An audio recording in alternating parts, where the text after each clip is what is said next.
Guys, may bagong install dito na Camelback Tronos 4-piece X160 to. Silipin natin.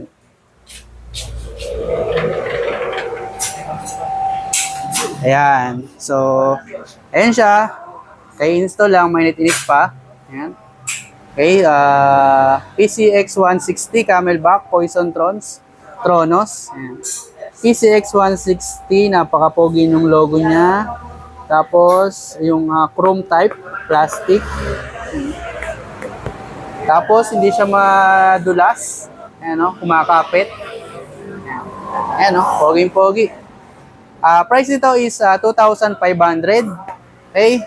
And, kung gusto niyo ng installment, visit lang kayo dito sa aming shop para sa application. Okay? And kung nasa TikTok ka naman, click mo lang yung yellow basket dyan sa baba para